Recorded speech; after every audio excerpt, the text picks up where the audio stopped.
when it starts to get warm. So thank you all for tuning in on The Divide.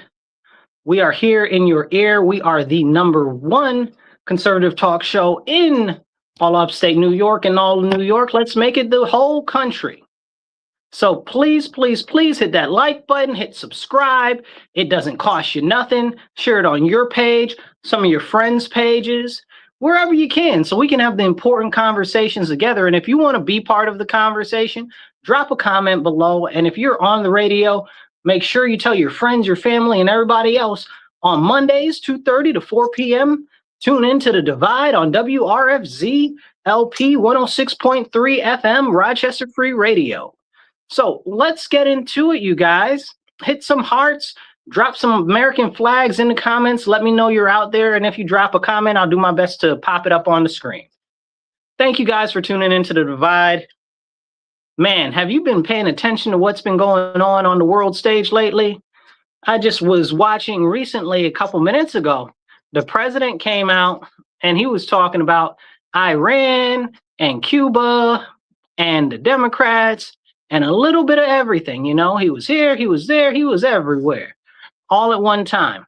But something that was really of note that the president said is, as far as Iran goes, he said, you know, it was jacked up that Iran was letting a whole bunch of ships that were doing business go through the Strait of Hormuz with them.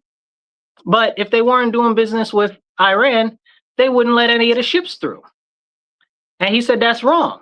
And he said, if that's the way that they want to play, we're going to lock down the whole strait and we're only going to let the people go through that aren't doing business with Iran. I said, that's wild. He said, you know, I'm the captain now. He didn't say that, but that's essentially what he said. You know, Iran said, well, we're going to do a blockade. He said, well, I'm going to do my own blockade because we're America and that's what we do. And that's kind of been what the issue with Iran has been. You know, we've got a number of different people in the Iranian government that nobody knows who's in charge, right? So this is something similar to what happened in Gaza, right? And it's a different situation, but a similar situation. When Israel was going in there and attacking and blowing up Gaza and stuff like that, they said, well, you know, it's the terrorist group that's over there that's got all of the citizens from Israel and we need to free them and this, that, and the third and blah, blah, blah, blah, blah. Well, but the people that, hey, I see you out there, but the people that actually had the kidnapped people from Israel, it was like 20 different groups. So they're like, yeah, it's Hamas who has all the people, but it wasn't just Hamas. It was all these other different little ragtag groups, all vying for different bits of power, all vying for their own little bit of power so that they can control their little territory, right? And this is what happened. And what did Israel say? Israel just conflated them all together. And that's kind of what we're seeing right now as the whole infrastructure in Iran goes, as far as the people who were in power. President's gone, Ayatollah's gone, most of the cabinet is gone, most of the security force is gone, head of the police is gone, national police, they have national police over there, head of the police is gone, head of the army is gone, everybody's gone. Gone, dead. So what happened? So all we saw that happen is a whole bunch of different groups that were part of the whole, I guess you would say, institutional system, then broke off into little factions, and some more extreme than the others. And this, I think, is something that needs to be noted because people don't understand how serious a lot of this is. When you have so many different groups vying for power, nobody really is in power. It's who has the biggest stick, right? Who can control the most? Who can keep people in line? And this is what we have to recognize. So when Trump says, oh, well, we're negotiating with people here, we're talking to these people there, it's a whole bunch of different people, right? Like it's who they think right now at this point will have the largest amount of power in the area, right? So right now, I don't know who's in power over there.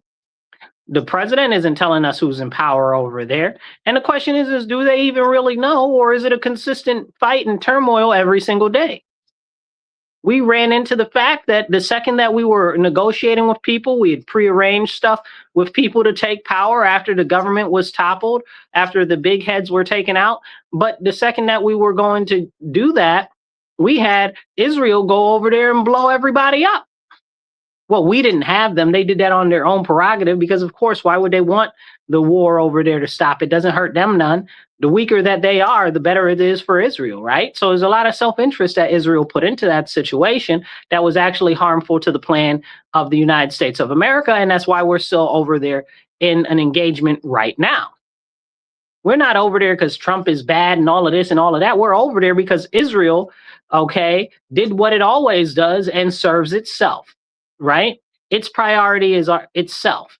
And I believe very firmly that the American people's priority and the American government's priority needs to be ourself. We need to start focusing on ourself more because Israel's always out there getting us into some trouble, causing problems for us because they're out there looking for their best interests. And that's something that we have to understand. It's not about us. And speaking of self-interest, and we'll come back here in a minute to the Iran situation, because I do want to talk about the blockade more, but I want to talk about what's going on in Hungary with Viktor Orban. So Viktor Orban was the president of Hungary for like 16 years. He's been in power over there. And some people say, oh, well, he's right wing and this and that, and he's conservative and this and that and the third. I liked him, but I didn't live under him, so I can't tell you fully. But what I can tell you is that the European Union is a big bully and they need to be broken up. You know, the European Union is one of the biggest bullies that there is, and they're globalists. So they try to bully smaller countries like Moldova, like Hungary, like Slovenia, or is it Slovakia now? I don't know. You know, the names change every 10 years. Who can even keep track?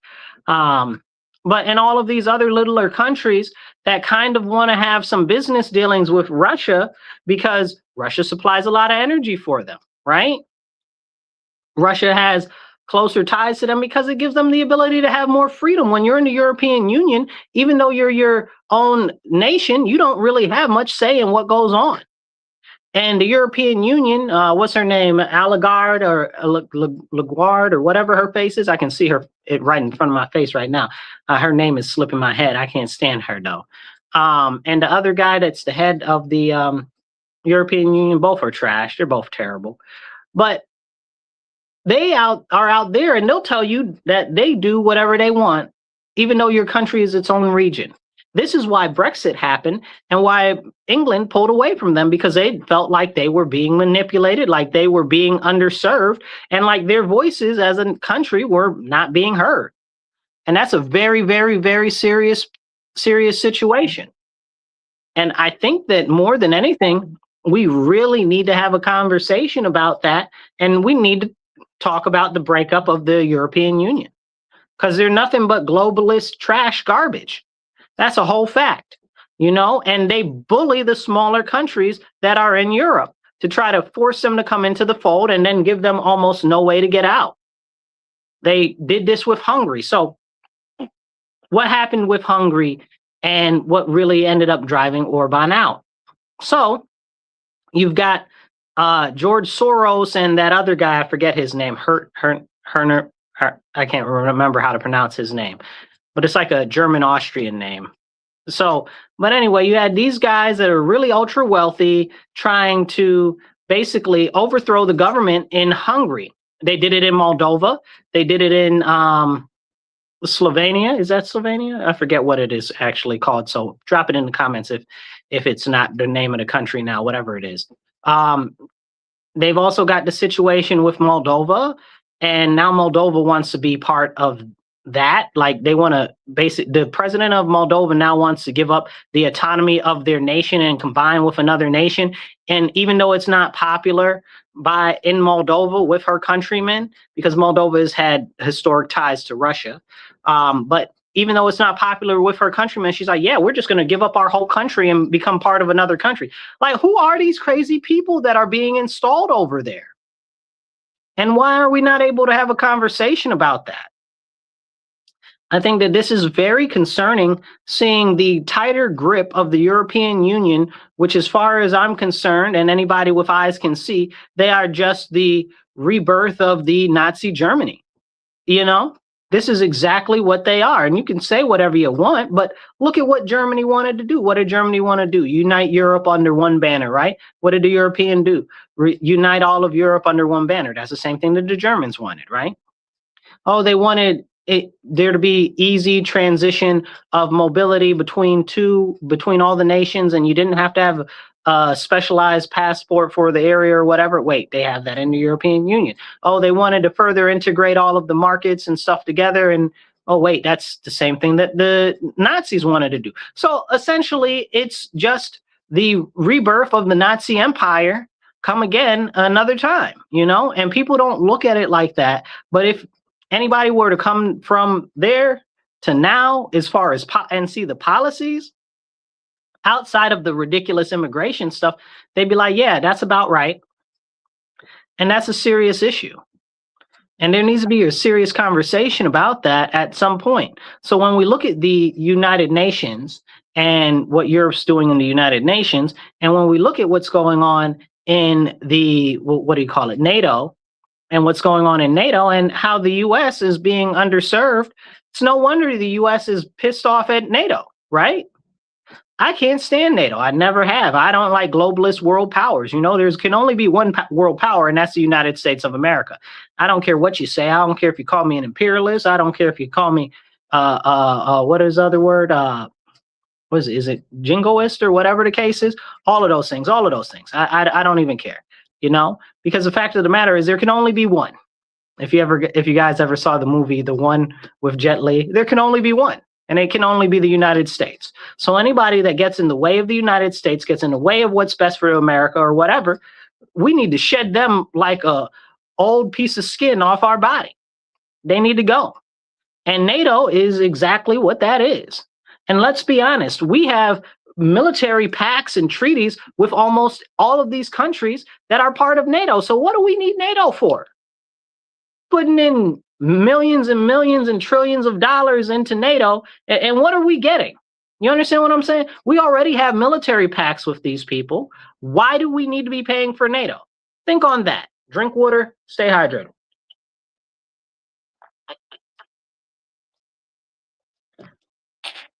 Drop a comment below, and we'll try to pop it up on the screen as we go, be part of the conversation. And we'll come back to the Europe thing in a minute, because it's going to matter once we dig more into this. So what we've got going on with the Iran situation and the blockade there is very interesting, right? Because, well, what is going on in trade? There's a lot of different ships that go through there, right? Doing different things and stuff like that. But largely it's about oil right there. Largely it's about oil. Of course, it's about some international trade of goods and stuff like that, but largely it's about oil. So where are these countries getting these ships from that are going in there? Where are they going to? A lot of the oil from there is going all the way to Europe. A lot of the oil there is going all the way to Asia. A lot of the oil there is going all the way around the globe, right? So the United States mostly doesn't get our oil from there. So we're not hurting at all. And it's very interesting, and I'll bring this back to something I said the week prior, how these speculators raise the price of the oil that's already pumped in tankers and everything. You know what I'm saying? So people are like, oh, well, the price is going up on gas. And so why? Why is the price going up on gas? This isn't newly refined gas. This is gas that's already, even you see it change from day to day, but that's gas that's already in the ground, that's already been paid for, that's already been allocated for, and they're raising the price on that. Why is that? Can we talk about that? That is a bad trade practice that's happening in our country. So when we see the prices go up on gas, we need to really have a conversation about that, because we're getting scammed. We're getting scammed. And people say, oh, well, it's because well, we don't get any oil from over there. We don't get any oil from over there. So why is it hurting us? All of our contracts and our oil stuff is already accounted for. So why are our prices going up? Speculators. And people say, oh, well, it's because of the supply and demand of it all. Okay, I'd give you that. But we're talking about oil and gasoline that's already been processed, that's already here on our shores, and that for many accounts, especially with gasoline, is already in the containers that they have to store it at the different gas stations. So it's speculative price increases that are being done that are hurting the people. Now, I heard our governor here in New York State, who just says that she loves everybody so much, but clearly loves your tax money more than she actually cares about the prosperity of New Yorkers. Okay, so she got out there and did herself a little song and a dance talking about, oh, Trump's causing all of these issues with inflation and all of this prices with the gas and stuff like that. And Trump is a bad man. Listen, lady, I don't care about Trump because he's the president. You're my governor. You're in control of my state, right? My issues are with the federal government are largely from Congress, not the president. But my issues with the state are you're contingent in the state assembly and the state senate because you're all Democrats. You're supposed to run the Democrat Party. And all of you guys do is create more hard regulations for businesses, increase business taxes, make it more difficult to do business in New York State, and add tax on tax on tax on tax. And it was crazy because last year she said, oh, well, you know, we took a lot more in sales tax than we thought that we would. So we're going to give people checks back. Checks back? No, lady, don't give us checks back. Get rid of the sales tax. What's wrong with you? We don't want checks back. We want no sales tax. You understand? Like, this is crazy. Like, let me give you a middle obedience, okay, back so that you vote for me come November 2026. That's crazy. Instead of just getting rid of the state income tax or getting rid, I wish, dream of dreams, state income tax gone, but getting rid of the sales tax, right? Lowering the sales tax. Sales tax is roughly 8% in New York State, right? Make it 4%. Make it 2%, right? Make it something real good for us. Don't tell me, oh, well, you've raised more money than you thought you were going to do. You mean you stole more money than you thought you were going to get? That's what you're telling me. So lower the taxes. Same thing with the thruway, which always bothers me so bad. We got these tolls on the thruway. The tolls were supposed to be gone before I was born. You know, when the tolls originally got put up, they said, oh, we're only going to do the tolls for X amount of years because it's only going to be to pay for the building of it. They paid it off like 20, 30 years ago, 30 some years ago. Like, why are we still paying throughway taxes? But this lady gets up there, Kathy Hochul, she gets up there and says, oh, well, I care. And Trump's the bad person that's doing all these things to you. No, he's not. Look at the cost of food in New York State, right? We've got some of the greatest agriculture this side of the Mississippi in New York State, right? And what has the state assembly done?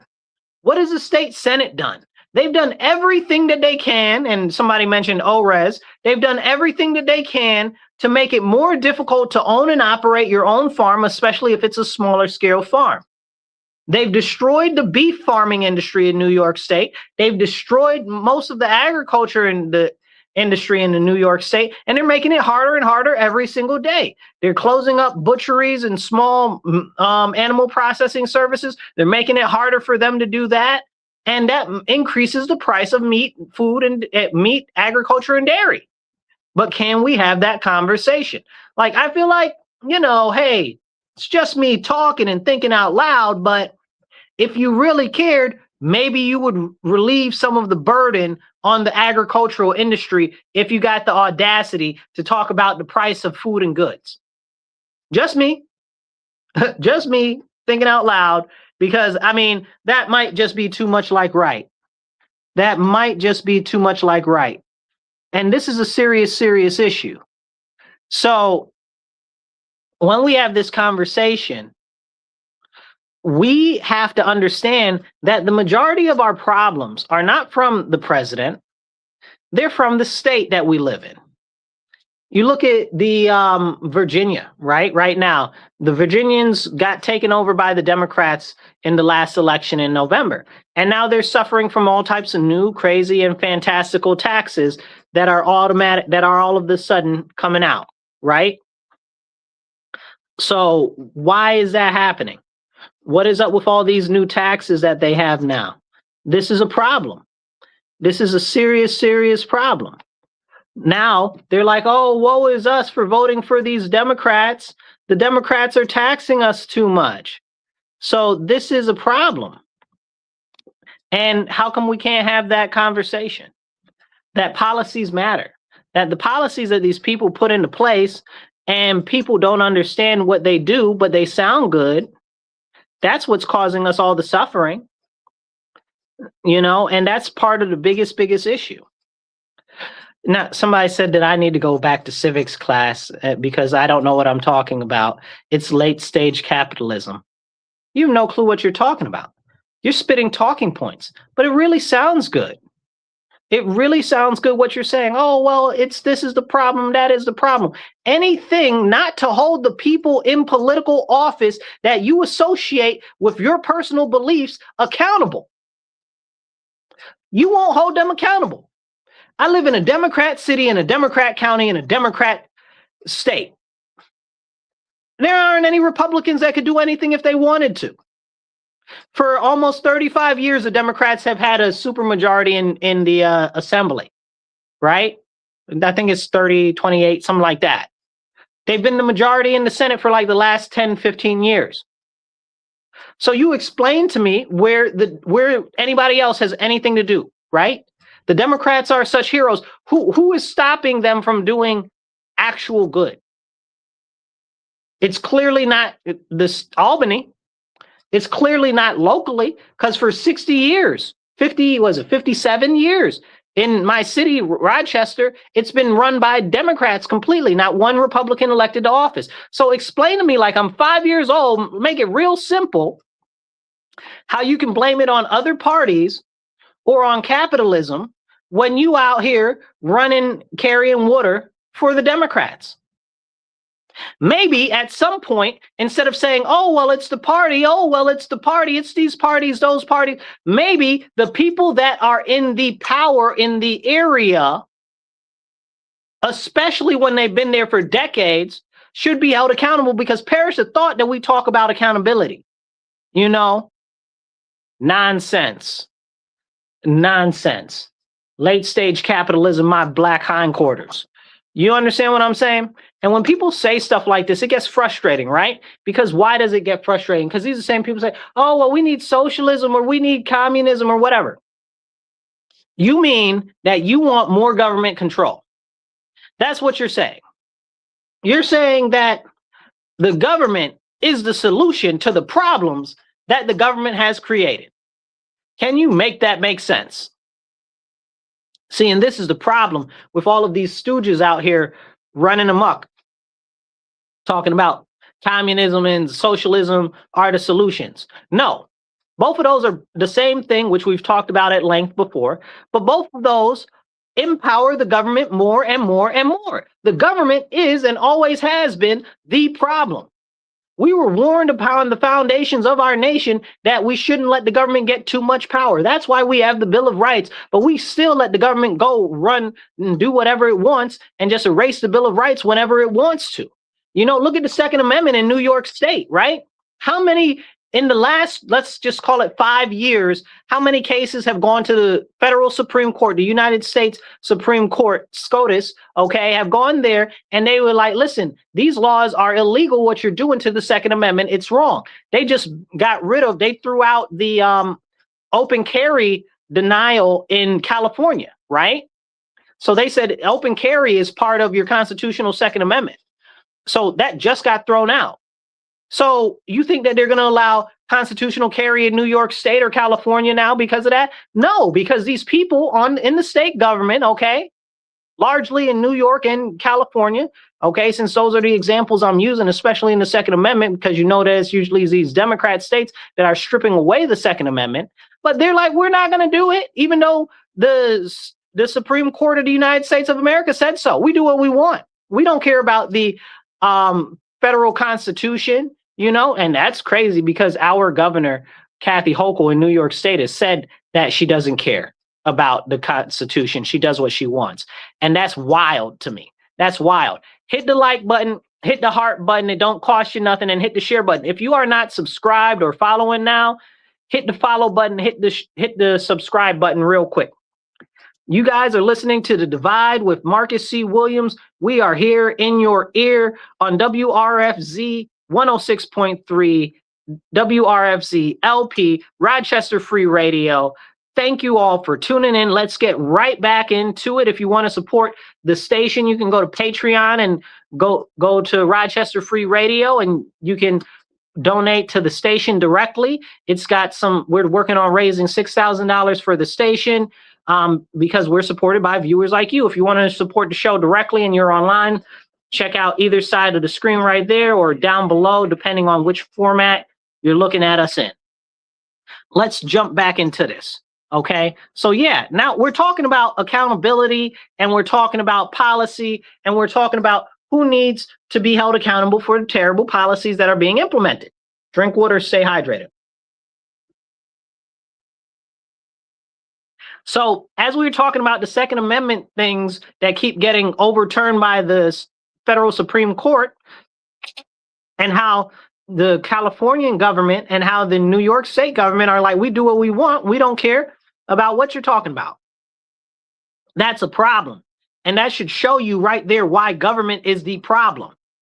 These same people that are in our government that you want to give more power because you love communism, because you love socialism, are the same ones that are stripping away our constitutional rights and liberties. And let's be clear, that is a problem. We were warned by George Washington. We were warned by, Samuel Adams. We were warned by Benjamin Franklin. We were warned by Thomas Jefferson, even though Thomas Jefferson was a little more in favor in giving the government some power. But we were warned by essentially all the founding fathers of what happens when the government gets too much power. But can we talk about that? Can we talk about that? Somebody says that they left New York State because of the red flag laws and stuff like that. That's a serious problem. Don't get me started on that, because the red flag laws are unconstitutional. But more than that, they're not just against the Second Amendment. It's a legal search and seizure, right? Like with the red flag laws, they don't take you to court to prove that you're wrong. You got to go to court to prove that you're right. That's crazy. So they just take your stuff without giving it back. No court case or nothing. And then you got to fight with the state. You understand what I'm saying? They tell you that you can't fight City Hall. It's even more difficult to fight the state. But still and yet, these socialists and so-called communists and American Marxists and all these other crazy fools are out here, and they want to empower the government because the government is the arbiter of all. Y'all sound crazy. And these are the same people that'll scream oppression, oppression, oppression, this oppression, that oppression. What are you talking about oppression? Who do you think is implementing the oppression? The government, right? Like, who's dumb? Who's stupid? Like, you must be a couple of ice cubes short of a cup of lemonade. What's going on here? This is crazy. And people don't want you to talk about that, right? And this is the biggest issue, right? So somebody said earlier, I sound like a Republican, because I am a Republican, right? I am conservative constitutionalist, and I am a registered Republican, right? So I don't believe everything that the Republican Party does. There's a lot of people in there I don't like. I saw Nikki Haley on the TV. We'll get to her in a minute. I don't like her very much at all. That's a separate conversation we'll talk about in a minute. But when I see the Republicans do something that I don't like, I stand up against that. Like right now, we've got Maria Salazar. I don't even got a tissue to spit into, but she made me want to spit. Her and Mike Lawler, okay, I hope both of them lose their seats in this upcoming election. They need to be primaried out of there, but I don't think either of them have any primaries right now, okay? Because they're out here talking about, along with 18 other Republicans, that we need massive amnesty. They're trying to call it the Dignity Act, but it's not the Dignity Act. It's to bend Americans over and bang them up the bum with no lube. So this is what we're dealing with. And these are supposed to be Republicans. pushing for mass amnesty, Republicans, small government people, borders and national rights and stuff like that. That's supposed to be what they are. They're not that. They're self-interested loons. Okay? Crazy people that just care about the dollars in their bank accounts and staying in power. That's all that it is. That's all that it is. We'll get to some of the comments in a second, but I see them coming in. That's all that it is. Because we look at what's going to happen if they put in the Dignity Act, okay? If they put in the Dignity Act, which is a bogus name for it, okay? If they put that in effect, it'll basically give massive amnesty to over 10,000 illegal aliens in this country right now. Excuse me, 10 million. The Dignity Act will give 10 million illegal aliens amnesty in this country. Is that what we're doing? I want every single last one of them gone. I want all 10 million of them deported. You understand what I'm saying? What do you mean you want to give them mass amnesty? I don't want them here. And people say, oh, well, that's xenophobic or whatever. Ain't nobody scared of them. Ain't no phobia here. I'm being practical. We look at the way the economy is. Like, everybody likes to cry about the economy. Democrats, Republicans, everybody, right? Like, especially if you're in the lower class or you're in the working class, people like to cry about the economy, right? You think the economy is going to be better for you if you've got more competition working against you to get the few jobs that are out there? I was watching this guy right now.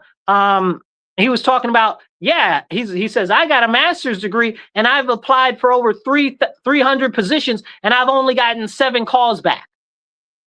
7 calls back he's gotten. He's got a master's degree and he's only gotten 7 callbacks. And he said he's down to the point where he's trying to apply for places like Walmart and McDonald's because he can't get a job anywhere. But he's got his master's degree. So he's down there now, even though he's got a master's degree, he's on the bottom entry-level job floor trying to get some of the basic entry-level jobs. So you want to make another 10 million people that we got to compete with when the jobs keep getting less and less every year, when we know AI is taking more and more jobs, when we know automation is taking more and more jobs, you want us to have to compete with them? At the same time, we know that Social Security is going to be completely bankrupt in 6 years, and we need to talk about that. But whenever we talk about reforming Social Security or actually doing something about Social Security, people are like, oh, you want to take away Social Security, this, that, and the third. First of all, I don't care about no Social Security because I know all the money that I paid into the system, by the time I get there, there won't be no Social Security, especially if you add no daggone 10 million illegal aliens. What? Nonsense. Then on top of that, what it also does in this so-called fake Dignity Act is that it allows it to be easier for more people to come into this country and stay in this country. I don't want them to stay. I barely want them here. Like, we got more than enough people here to basically be self-sufficient in our own nation. We don't need nobody from no other countries. We definitely don't need them to come here. They said if they come to the U.S., and this is what is part of their bill, if they come to the U.S. and they get a STEM degree, then they can stay here. Says who? Who are you to say that? So I'm young enough to have fallen into 2 different demographics. They told us that, oh, you should learn how to program. Now all the programming jobs are gone, right? This is when I was real little. They said, oh, you should learn how to program. Then I get a little bigger. They should say, oh, well, you should learn STEM, right? You should learn STEM, because that's where all the jobs are. Where are those jobs? Where are all those STEM jobs that you promised, right? Like the guy said, he's got a master's degree. Why can't he find a job?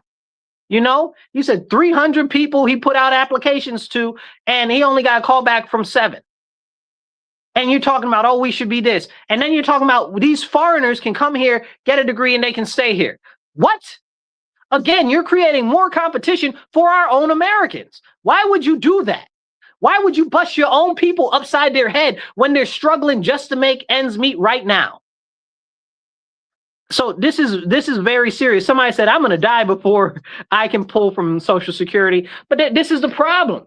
And like I said, Social Security, and I encourage you guys to go look into this, right? I tell people all the time, don't believe me because I'm saying it, believe me because I'm telling you. I'm going out of my way to tell you directly that this is the stuff going on. Go look it up, go verify it, okay? Social Security is looking to run out in another 6 years, roughly, right? So it was 2035. Now they're saying it looking more like 2032. Okay, I won't be anywhere near a thing. It won't even be what, not even half of retirement age by the time that comes around. You know what I'm saying? Like, this is crazy. This is a serious issue. And they want to bring all of these illegal aliens and make them citizens. Like, what is going on here? How can we even be having that conversation? It's a serious thing. Somebody says, my wife holds an MBA and a BS in paralegal and still can't get a job in either. It's true. That's what's going on. People have whole serious degrees in very serious fields and still aren't able to get employed. So why would you create all of this artificial competition that is unnecessary for our own citizens? The only conclusion will be that these people that are pushing this Dignity Act, like Maria Salazar, like Mike Lawler, hate Americans. Them, the other 18 Republicans, and the 20 Democrats that are signed up for this nonsense. They hate America. They hate America. They hate Americans, and they don't like any of us, and they want us all to suffer.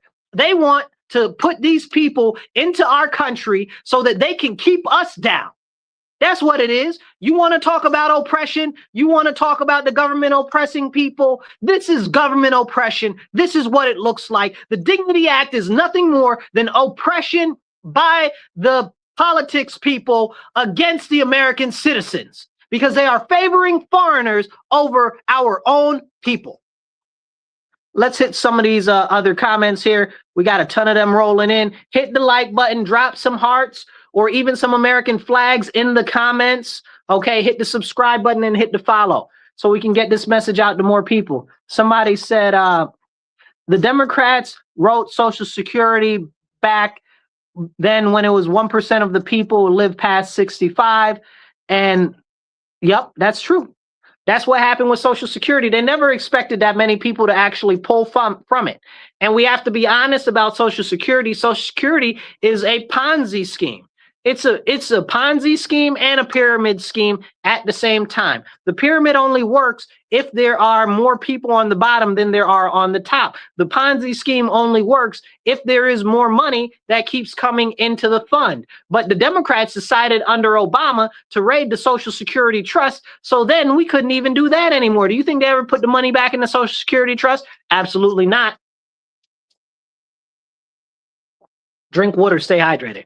So this is the problem. When they took the money out of the Social Security Trust and it didn't go back in, essentially what it is a Social Security Trust is an investment account, right? That makes more money, so there's more money for Social Security. And when you take all the money out of the Social Security Trust or start taking money out of it, that means you've got less money that you can gain interest on, which means that then there's less money to go around. Then we also have the inversion of the pyramid itself, which is set up because what's happened is they've told everybody to kill their babies because it pays them well, right? That's what they've been telling us for decades. Kill your baby, abortion, abortion, abortion, have an abortion, kill your baby, this, that, and the third. And people say, oh, well, abortion is a woman's right to choose. I'm not here to argue that with you. I'm not here to argue that with you. That is a very important topic to me. We can talk about that in another time. But when we talk about abortion and Social Security, I need you to understand that if there are not more youth in the marketplace working, then there are old people drawing off of Social Security.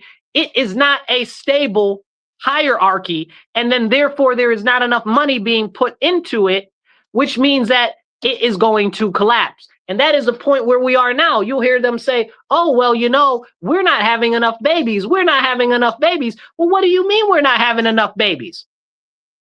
You put everything in plastic containers. You got rid of the glass. Okay, the plastic is causing all types of fertility issues. You're making sure that all of the females are on SSRIs. okay, all these antipsychotics and stuff like that, okay, which makes them either not want to have sex at all and not want to have children at all, or it makes them attracted to effeminate sissy boys. Like, can we talk about that? Then you've got all of the abortion chemicals and all of the, what do you call them? The birth control drugs and stuff like that going into the water system, which there is not one water system treatment plant in the US, as far as I know, that filters those things out of the water system. Okay. So if you were to go get a cup of water from your faucet right now and you were to test the water in your faucet for birth control, you'd have all types of birth control in there. That's the problem. And you're like, oh, well, why aren't people having enough babies? Because all of this is tied together. All of this has been done on purpose. Then we've got all of the different radio frequencies, everything, 5G, this, microwave, that, this, that, and the third, blase, blase, blah.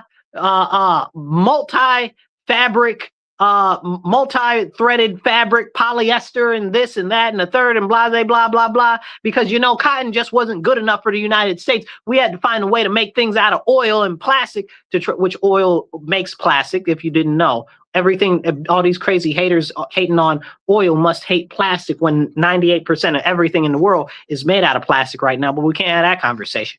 But all of these different multi-fabric things, because cotton just wasn't good enough, you know, right?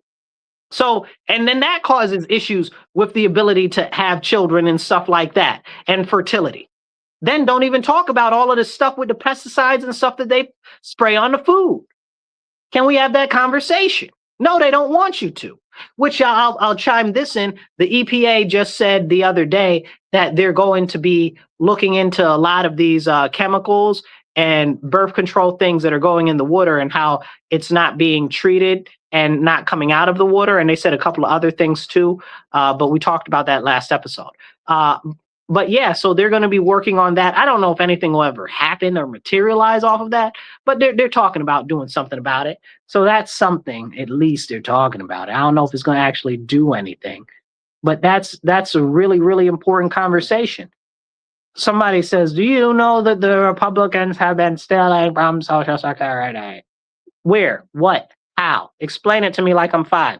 Make it real simple. Show me where, show me how. I've already said very much so before, even in this whole episode, the whole government is the problem.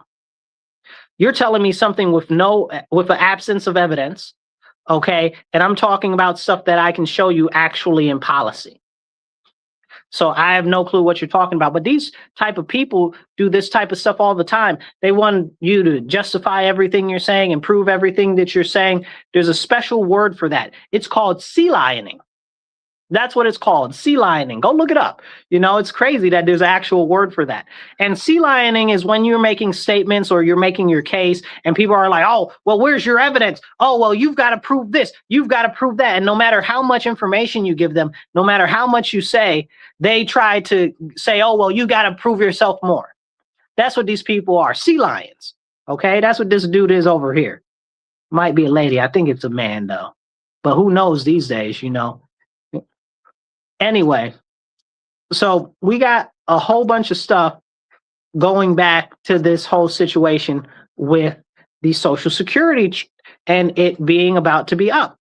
So these people want to let almost 11 million people have amnesty. It's the 10 million, then it's a whole bunch of other ones that are either working or have like different degrees that they've obtained in the United States.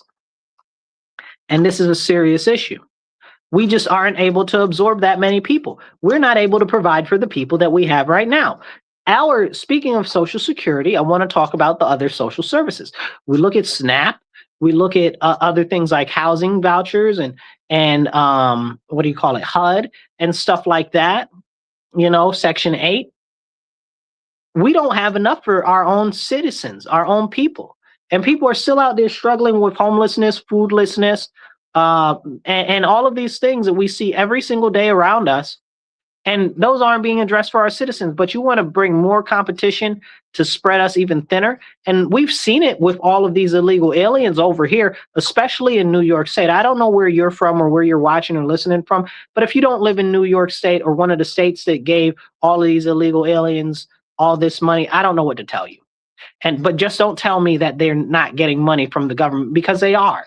In my state, New York State, okay, they allocated $3.4 billion for illegal aliens in our state budget last year.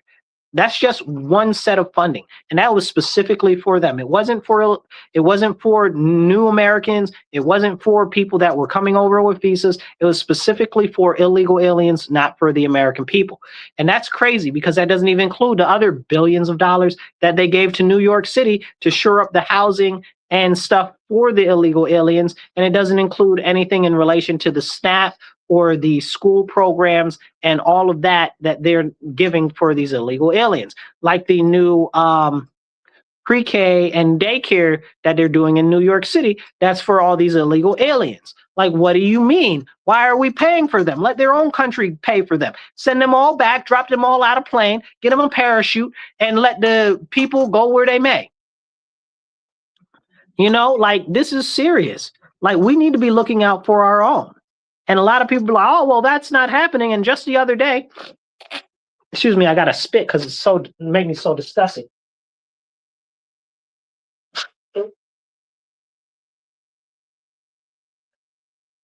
And just the other day, Chuck Schumer was talking about how, oh, well, you know, all of these illegal aliens, the way that they're doing the budget now, there won't be any money for them anymore.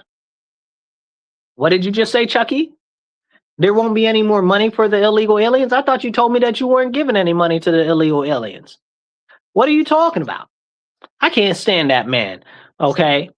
But that's neither here nor there. The fact is that he finally spoke the truth out loud, and that's a conversation that people don't want to have. So somebody says, what's it say? Sorry, so many comments coming in at once. That looked like a good one. Let's see if I can find it.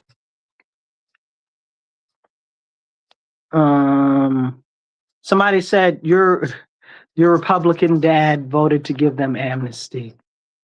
Again, I don't know who you're talking about. You got to really be more specific. And nobody that I know voted for amnesty for anybody.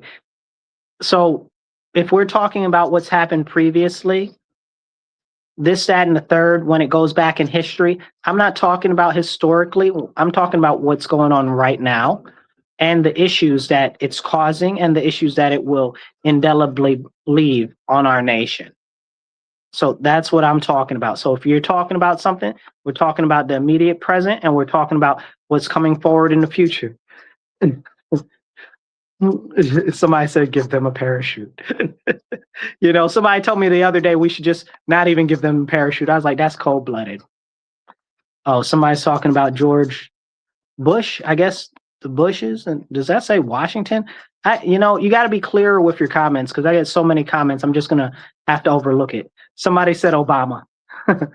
So, but this is what we're having a conversation about right now, is the Social Security and the strain on social services that these illegal aliens are bringing, and how much more serious it's going to get if this amnesty thing gets passed that they're calling the dignity bill, right? So the issues with the public assistance is not only that, look at all of the fraud that we just saw going through Minnesota, or the fraud that we just saw in California with all of the healthcare agencies, or the what do you call them, the daycares, or the hospices, or the what do they have? The ones in New York City where they have the adult elderly living centers. And essentially what they are is they're like day centers for adults, right? Like, so it's like Boys and Girls Club for elderly, right? Like social centers or stuff like that. In New York City, none that are open. All of that's fraud, okay, to the tune of millions and billions of dollars. That's a serious conversation. What are we doing about that? And largely that's operated by the Chinese. You got the Chinese in California and what do you call them? The Eastern Europeans in California out there operating most of the corruption out there. Then you got the ones in Minnesota, all the Somalis, you know? And that doesn't mean that there aren't other people out there. That just means that there are large groups of those individuals that are out there that are doing this. So this is very, very, very, very serious. And we need to have these conversations. But it's scary because people would like to try to cop out and say, oh, well, this isn't an issue. That's not an issue, whatever, whatever, whatever. Okay, it might not be an issue for you personally, directly, but it doesn't mean that it's not an issue for all of the rest of us. And it doesn't mean that it's not a very serious thing that we should be talking about. And that's really, really, really the biggest issue. Now, I do want to go back. Is this the one that I was looking for? Yep. So here's one. This is a good one. I can't read it because the screen is too small or whatever the case is. Let's see. It says Planned Parenthood was put on the Black communities because Democrats wanted to kill Black babies to control the population. Now, this is well known and this is well documented. But they don't want you to talk about that when you talk about abortion and you talk about Planned Parenthood, or you talk about the founder of Planned Parenthood, who was Margaret Sanger, who not only said openly that she wanted to push and promote abortion because she wanted to get rid of the Black race. Her husband went down in Puerto Rico and did horrible, terrible testing on the Puerto Rican women down there, okay, causing sterilization of thousands of Puerto Rican women intentionally, not even letting them know. So this is what goes on when we talk about abortion, right? Like, and again, I'm not debating with you whether or not abortion is a good thing or should be stopped or anything like that, because abortion is murder straight up. If you are okay with murdering an innocent life that has done nothing, that is something on your personal soul that you are going to have to take. May you be judged for that, okay? Because that's crazy, wild. That is so many people's defenses. I can't get behind that. But if you believe that murdering an innocent life is your prerogative, that's what you believe. Just don't try to sell me any other lies surrounding it. Oh, it's this. Oh, it's that. Oh, what about this? Oh, what? No, I'm not trying to hear none of that. You like to kill innocent people. I got you. That's all. Now, when we talk about the conversation that we're having here, because it's not about abortion, it's about the fact that they promoted abortion, which killed off, I think we're at something like, since Roe versus Wade first went in place, something like 70 million almost babies murdered. 70 million? What do we got? A population of 320 million maybe? So if all of those babies were murdered, how much more people would we have that have been born, right? If you think, just take half of that, right? Say maybe 25 million people had babies. You say just divvy it up, 25 million, each one had one. And then you're talking about another 25 million people, right? But we're talking about for decades, this has been going on. So how much more children? Because children happen exponentially, right? Because two people have 2 or 3 people, or whatever the case is. How much more could we have had as far as population goes? This is a very serious conversation, and it's very much so worth being had. We need to make sure and understand that we need more people. Like, that's it. We need more children. We need more American children, like real Americans, not these foreigners that come over here, have these anchor babies, or they rent a womb and they buy a baby. Like, that's a whole nother conversation. The Chinese are doing that something fierce here. So are the Indians, which is weird because the Indians haven't traditionally done that because they just got so many people already. But that's a little bit of weird thing that I'm starting to see from them. All right. That's something at some point somebody should look into that. I don't know what's going on with them, but I don't think I trust them too much. But the Chinese are doing that. And that's a serious problem. That is a serious, serious problem. And we've got the birth tourism, right? Like, people get pregnant, then they come over here and then they have babies, and now they're citizens, and now they try to bring all of their rest of their family over because it's an anchor baby, right? And this is what the problem is. And we need to have these conversations because none of it is actually benefiting the American people. How is that benefiting the American people? That's not benefiting you. That's not benefiting me. They don't share our values. They don't share our heritage. They don't share our lineage. They don't share any of that. They don't share any of that. And I very firmly believe that nobody should be in any sort of a public office if they are not at least third generation American, because they need some ties to this land. They need to understand how our American collective culture is. And all of these people out here promoting all of this nonsense, oh, well, it's the differences are our strengths. You're an idiot. You're an absolute fool, crackpot. Okay, differences are our strength. You sound retarded. Okay, no. What do you call it? I'm pronouncing it wrong. Homogeny.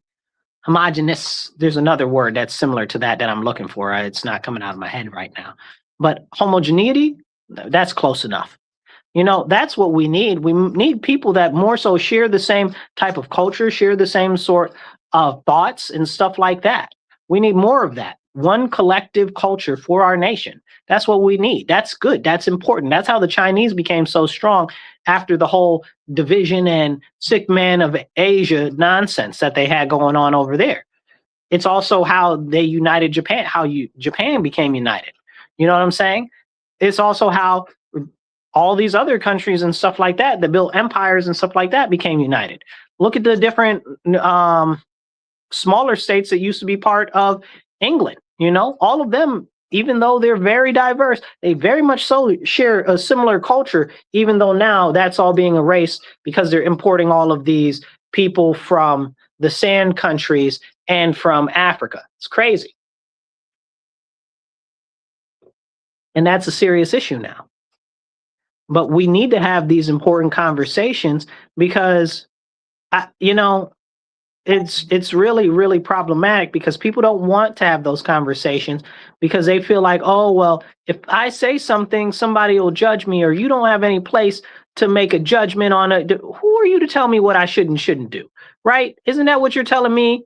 That I shouldn't make a decision for myself and make my own standpoint and believe what I believe, but you can believe what you believe. Who's stupid? You're stupid. Okay. So that's ridiculous.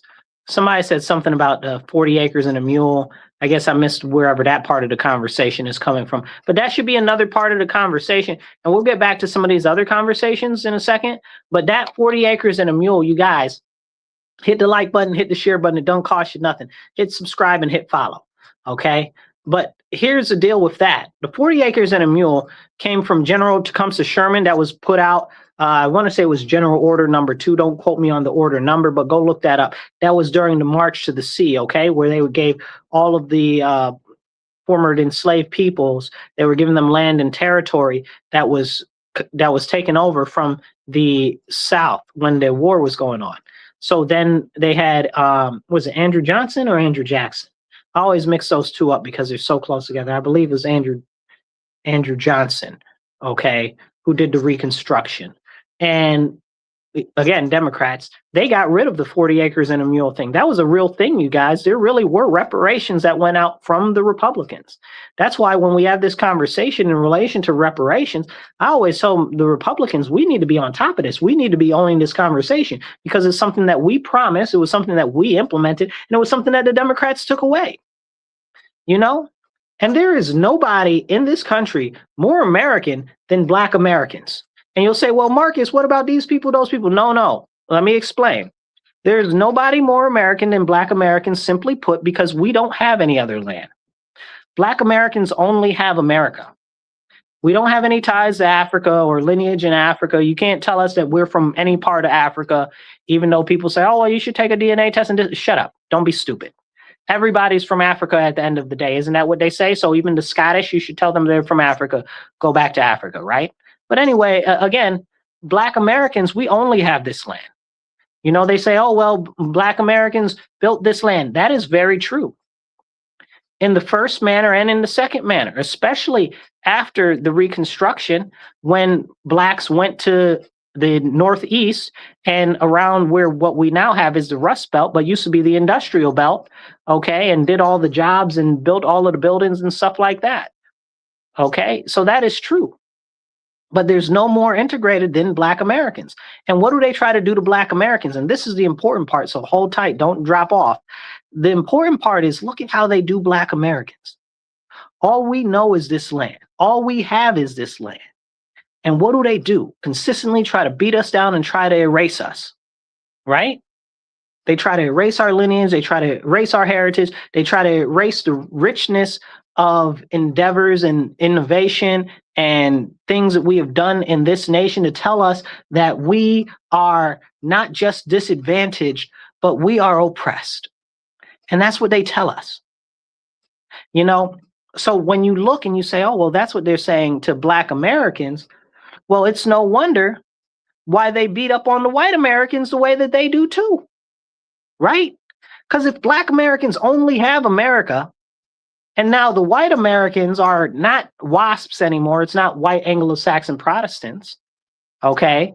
It's everybody, right? Italians, the Irish, Scottish, the everybody that looks pale, right, is considered white. Even the Spanish people are considered white, right? So you look at how they do Black Americans, and then you wonder why they do white people the way that they do. Because y'all let them get away with it with Black Americans. And now you've got people out here telling us that, oh, well, if you're a heritage American, you're not more American than everybody else. Why are they saying that? Why are they putting that out there? Because these same people are the people that want to bring all of these foreigners and illegals here and stuff like that and promote the disambiguation of what is America. They want to strip America of its Americanness. I just made that up, but that's the way that the word works now, isn't it? Okay, so that's what they want to do. They want to strip America of its Americanness. You know, no more apple pie, no more baseball. You know, they don't want any of that.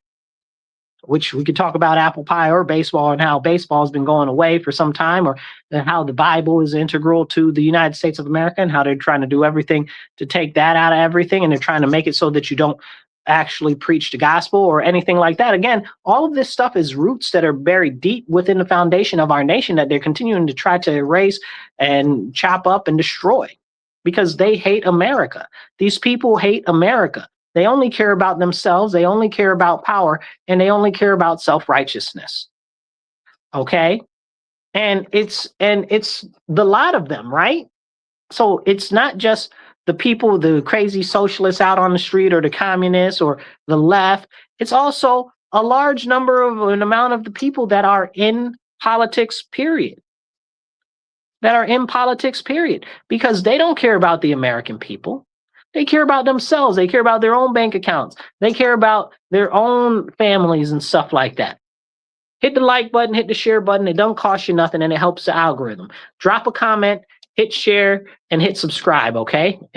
Or follow, depending on what platform you're on. So let's get back to the conversation about reparations and about the Reconstruction. And I know a lot of people don't want to hear about that, and they're like, well, we don't want to talk about that because that's not right, and I'm white and I didn't ever own any slaves. Listen, you're missing the important part of the conversation. The important part of that conversation is reparations are something that were promised by the Republican Party. The Republican Party actually implemented reparations, and then the Democrats during the Reconstruction got rid of the reparations and stole all of the stuff from the people and didn't finish distributing it. Then we could go in and we could talk about the Homestead Act and other things in relation to that, but that's a longer conversation and not the point I want to make today. But I want to touch on that because what's happening with the conversation on reparations today? Now we've got all of these people out here talking about, oh, well, we want reparations for the Caribbeans and the alphabet people. And reparations shouldn't just be for Black Americans. Hold on. What do you mean reparations shouldn't just be for Black Americans, that it should be for Caribbeans that have nothing to do with the history or foundation of America? What do you mean that reparations should be given to alphabet people? What do alphabet people even have any conversation in the conversation of reparations? Now, and I bring this into perspective because when we talk about the reparations, what's being done with reparations is the same thing that they always do to the Black community. They always use the Black community as a Trojan horse. Whatever we're fighting for, maybe it's civil rights, maybe it's better education, maybe it's better water treatment plants, whatever it is that we're fighting for as Americans, as American citizens, as Black Americans, the left and the evil tries to latch on to what we're doing and push their own agenda. Like alphabetism. How is all of the, when we talk, there's the Urban League in Rochester where I live right now, and they've got a thing they do called Interrupt Racism. I got a lot to say about it. Not going to talk about it the way I want to today, but they've got a thing that's called Interrupt Racism, right? And they're talking about, oh, well, we're doing a special thing on alphabet people. What do alphabet people have to do with racism? Nothing. Nothing. Alphabet people aren't a race. What are you talking about? So disrespectful. And Urban League, if you know anything about Urban League leans towards a Black American focus. At least that's supposed to be their focus, which is a whole nother conversation. Okay, but they're talking about alphabetism and interrupt racism. What does that have to? Nothing. Zero. Again, using Black people as a Trojan horse to push this agenda that's not only anti-American, again, because this is when they're anti-Black, they're anti-American. I'm trying to tell you, you got to connect the dots here, people. Okay, it's not what you think. They try to make it like it's Black or like it's white. It's not. It's all about anti-American and anti-God. So you're usually going to run into whatever the aspect of it is that's being pushed that's not good. It's either going to be anti-American or anti-God. And this is what happens. And they bring Black people in as a Trojan horse to try to push their own nonsense. Like the reparations conversation is supposed to be for Black Americans. Now you're telling me you're going to give it to Caribbeans and all these foreigners? Not near one Black American want to give nothing to no foreigners. Okay, you want to talk about some people that don't like no foreigners, that don't want no foreigners from other countries? Black people. Why? Because we are super, ultra, uber American. Because again, like I said, we ain't got nowhere else. This is our heritage. This is our lineage. This is our birthright. So you really have to look at it when they are beating down on Black Americans. It's because not just because they don't like the color of our skin. It's because they hate what we stand for, which is America. Which is America. Because that's all we got. That's all we've ever had. And that's something that needs to be noted. Somebody said, I'm from Sweden, but what's going on there? Yeah, that's a serious thing over there. And when we talk about what's going on with this push for them to say, oh, well, everybody should get reparations and this and that now. Why are they doing that? Why is it happening now? Like we were talking about earlier, all of the social services are overwhelmed. All of the Social Security is about ran out. Another 6 years if you're just tuning in. And why are they pushing this all of a sudden? Because they're trying to push universal basic income. Excuse me. And I've talked about this before. Originally, I was in favor conceptually of universal basic income, right? Years ago. But then I saw what the government started to do around the concept of universal basic income. And even though we have this nonsense that's going on with the, how can I explain it? That even though we have all this nonsense going on where they're trying to push all of this AI and automation and stuff like that, we're not going to have enough jobs to support everybody. We already talked about that. They're not having enough kids. They're not having enough of the people that are going to be able to have jobs. We're not having enough of any of that. So then what's going to end up happening? What's going to end up happening is that we're going to have no choice, because either we're going to have a massive amount of the population that has no jobs because Americans have no wealth. We don't have homes. Everything is taxed to death. So you can own your own home. You can own your own this. You can own your own that. You got to register this. You got to pay the re-registration for that. You got to update this. You got to pay the taxes and pay the insurance on that. You never really own anything in America anymore. And that's part of the real serious issue. Drop some American flags in the comments, hit the subscribe button, hit the follow button. It don't cost you nothing. And drop some comments down there. I'll try to put them up there. Okay, because we got a lot coming in and I'm going to try to get to most of them. Now, as we have this conversation about what they're doing and the bastardization of universal basic income, I need you to understand that all of this is a play against our nation. It's all against our nation. We need it, but the reason why they're trying to push it for everybody now is because they don't even want universal basic income, because the universal basic income is supposed to be for everybody. Everybody. What they want is GBI now. They done made up a whole new term. GBI, right? What the heck is GBI? Okay, guaranteed basic income. Well, why isn't it universal basic income, right? They like to scream universal health care all the time. Well, why isn't it universal? See, these are the conversations that we need to have. Because all it is them trying to find a new way to control the people even more and even further. And to that note, I'll point out how earlier I was talking to somebody about the energy situation in New York State and how they're purposefully making the energy more and more expensive because cheap energy helps the working class and helps those in poverty. And people don't understand that. And they're like, oh, and some people, especially on the left or on in the Marxist categories and stuff like that, or to save the planet, save the whales people, okay, they always say, oh, well, the solar panels this and the solar panels that. Okay, I hear you. I completely disagree with you, but you have to ask yourself, why is New York State shutting down energy plants if they don't have enough capacity to actually offset what they've shut down? They shut down nuclear plants. They shut down natural gas plants, which, by the way, you guys, we get over 50, 52, 53% of our electricity in New York State comes from natural gas.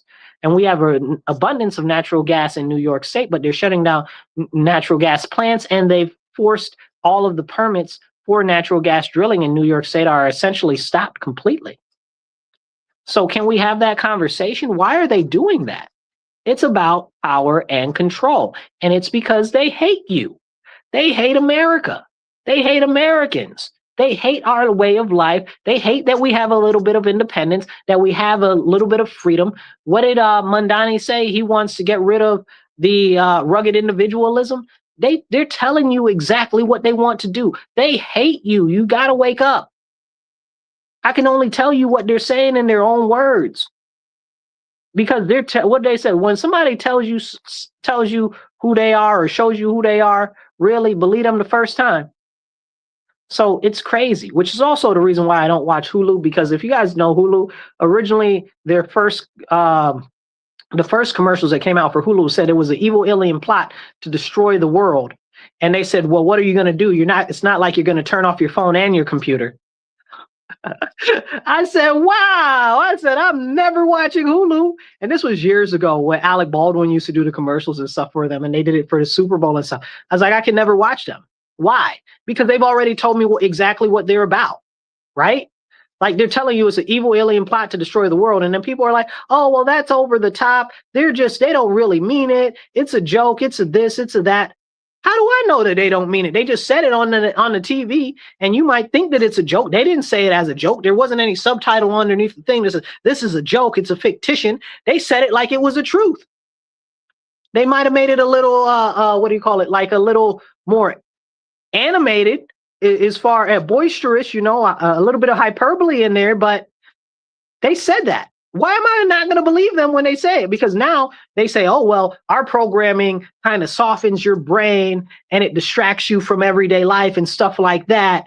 And it doesn't completely rot your brain. It just softens it and makes it more impressionable and stuff like that. Like, this is what their commercial said. You can't ever mess with them because they done told me what they're about. And I equate that to exactly what's going on right now with these communists and with these socialists and with these leftist Democrats. And it's people don't want to have these serious conversations.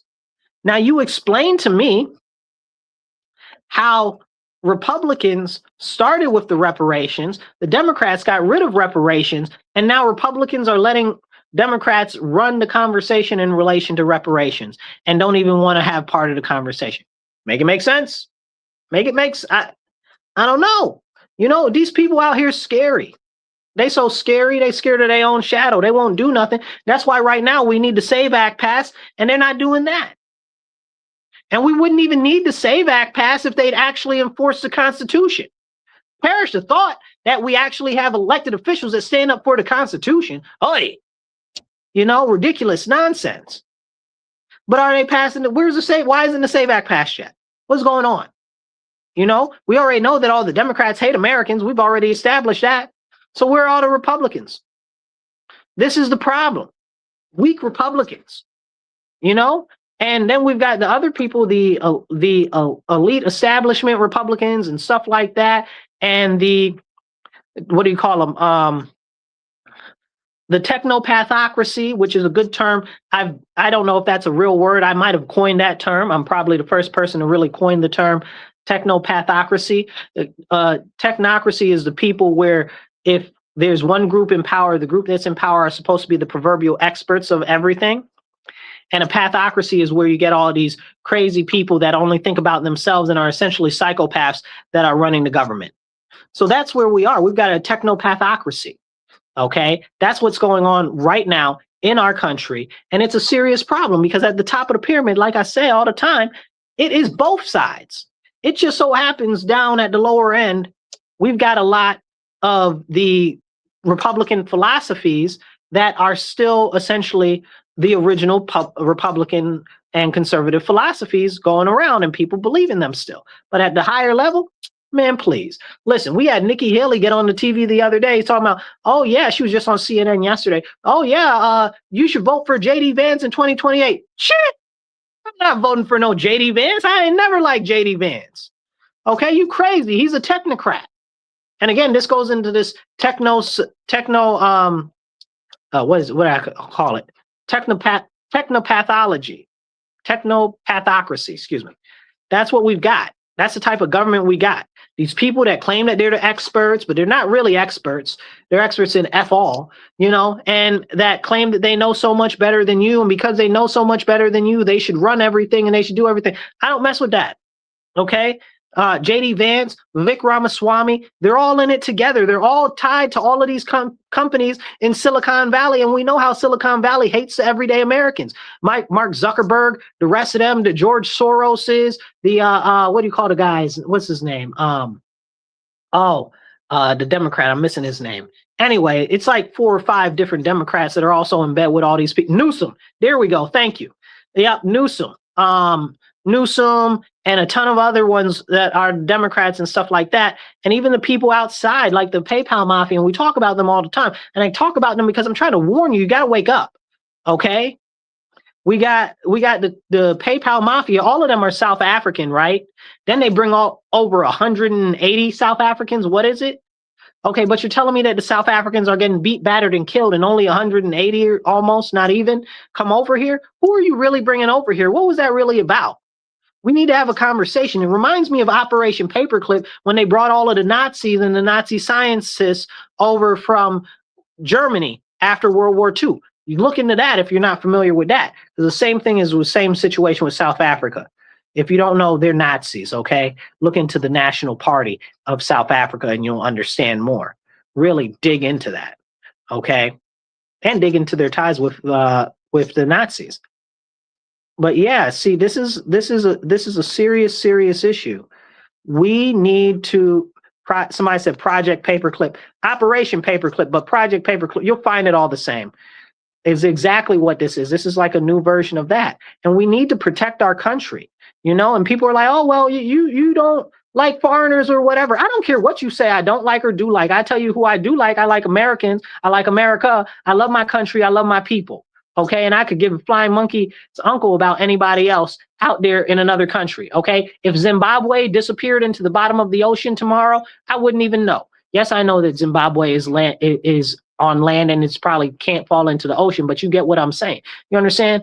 If Belarus fell into the ocean, I wouldn't know. It wouldn't make me none. No, never mind.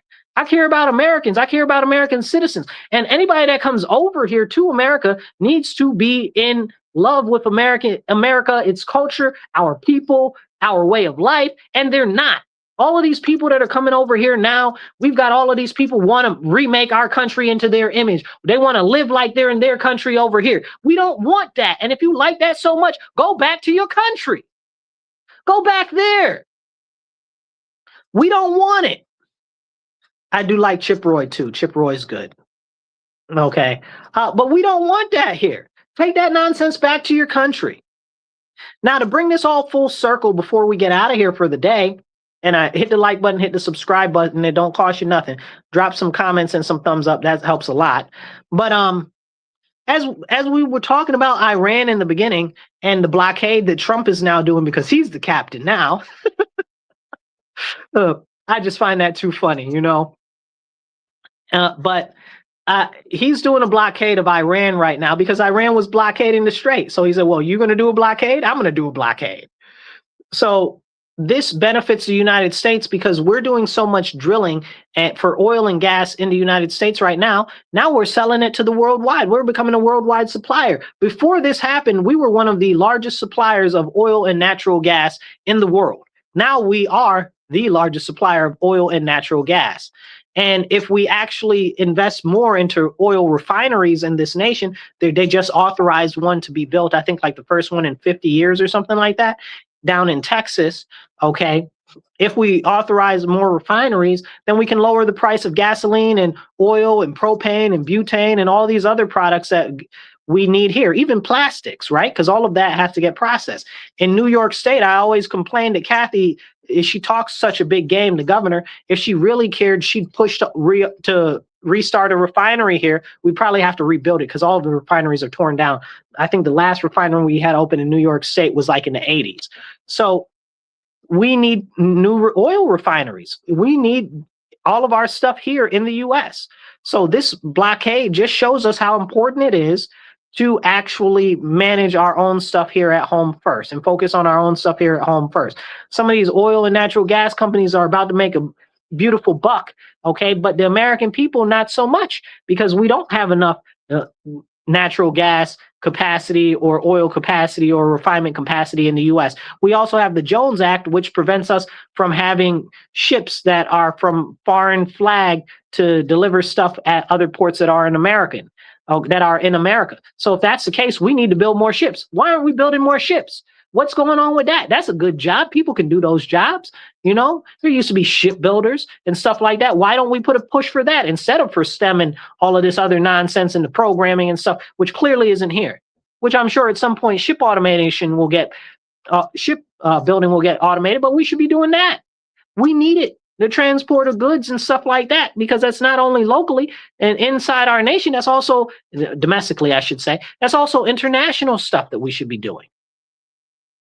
There's all types of advantage that we can get under this administration because of what they're doing. And people are like, oh man, I hate this guy. I hate this guy. Listen, there's a lot of policies. Like I just said, I don't like anything that they're doing with Palantir, which like they're doing the reauthorization of one of the Palantir programs that's called SNAP. Please go look into that. I don't have time to explain it. So Palantir program, it's for the IRS. It's called SNAP. It's big, big bad. Okay, they're trying to reauthorize it today. I didn't realize that was happening. I found that out last night. But anyway, if you're listening online, hit the like button, hit the share button. It don't cost you nothing. I got to get ready to get out of here for the day. Stay tuned. We got some other shows coming up, and you'll see some more of my shows if you're on my YouTube or my Facebook. You guys be blessed and be well. Remember, stand up, speak up, and don't shut up. Take action. All right, everybody online. I love you guys, and we do need to have these conversations. They are ever so important. So if you want to support my work in the show, on either side right here, you can see you can do PayPal. We've got PayPal. We've got it's MW Real One, $MW Real One. If you want to drop something on PayPal, if you want to drop something, if you want to drop something on Cash App, if you want to do PayPal or Venmo, it's at Marcus C. Williams. And I appreciate anything you would do to help out the show and help out what we're doing. Because airtime isn't free, and we're trying to do more so that we can get the word out there more.